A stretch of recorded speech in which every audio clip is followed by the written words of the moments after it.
Hey y'all, good morning. I have a low toned voice, but it's deep. My children are asleep again, so I'm trying to whisper, but I don't know how to whisper. So I sound like a man. No, I'm just playing.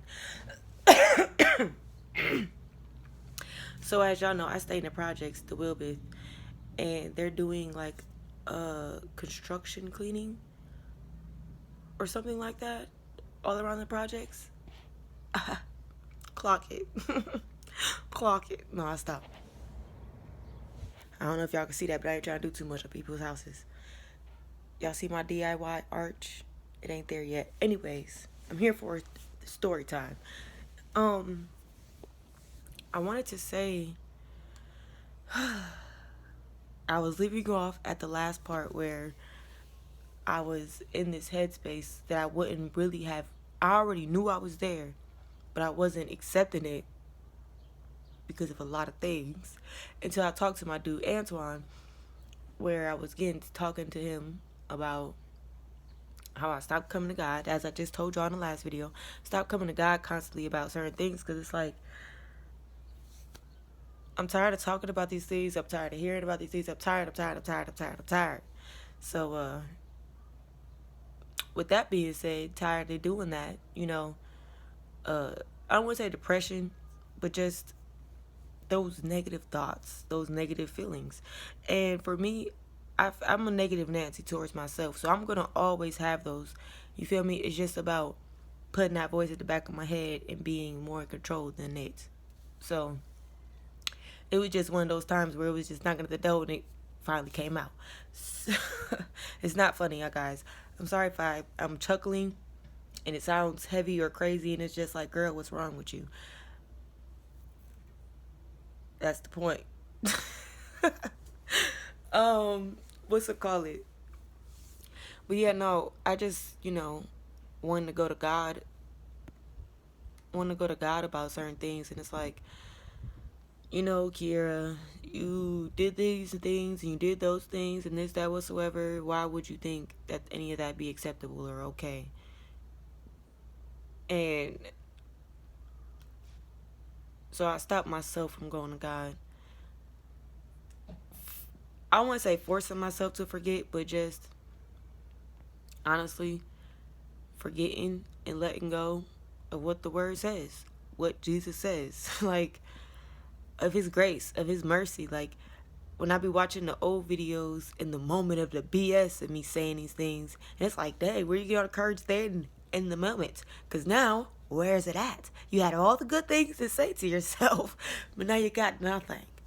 Any reminders? No. Where is it at? Anyways, that's what I'm saying though. Just the negativity, the sarcasm, all that shenanigans. It was just like, yeah, nah.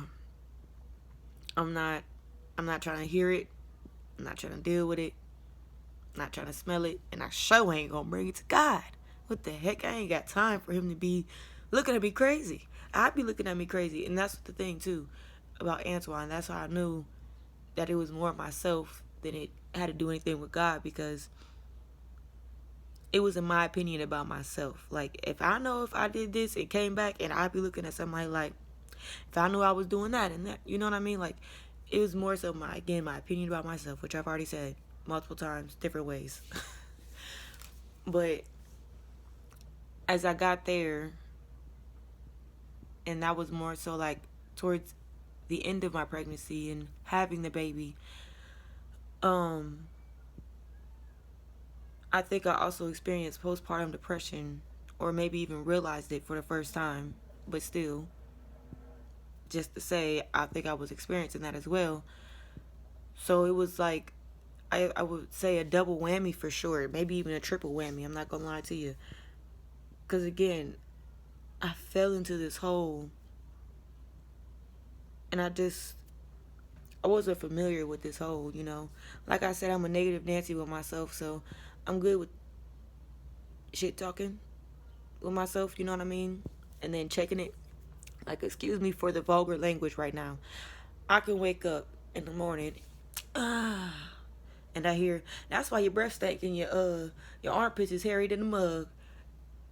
Like, why do I gotta wake up with this, right? But again, myself, my attitude, your checkered voice is and I bet it a mud lover gonna wanna sniff on it. I don't care. Stank and all. Somebody gonna love it. Anyways, I wasn't having those normal self-negative voices. I was more so hearing the ones of my child's father, because I just felt so depleted and defeated that, again, I was just tired too, so I just pretty much gave up and gave in. And as I did, I fell into his hole, not my hole, because I gave up into him, myself, but into the treatment, if that makes sense. Like I say, I'm used to the negativity, I'm used to the BS. When it comes from the haters, that's cool. Like, I've been through it, you feel me? But this was definitely a little bit different, and I think it was because I was growing and making steps in God, growing in God, growing with God, that it hit different. It didn't just hit like it normally would on a human side when you don't care about sinning. Yeah. And self-condemnation is not godly or holy. And I know that's what that sounds like, is condemnation, which can be. But that was a lot of me and a lot of hate. And no, that's just not cool. But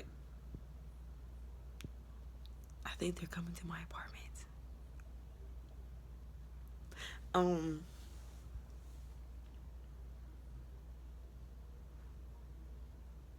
I'm sorry, guys. I got distracted.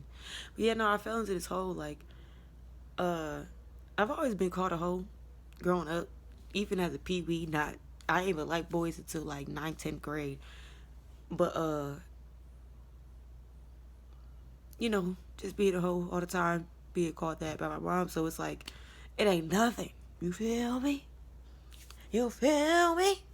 You feel me? That ain't dust the shoulders off. Like, baby, what you talking about? I don't even like boys, so I'm not even fretting over it. You feel me? You can call me any way. Say it in Spanish, English, Chinese. Good luck.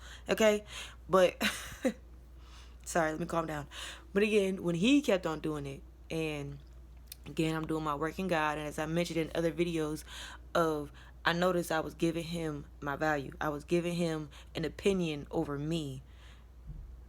And it wasn't so much more, I don't even know how to describe it or tell it, honestly.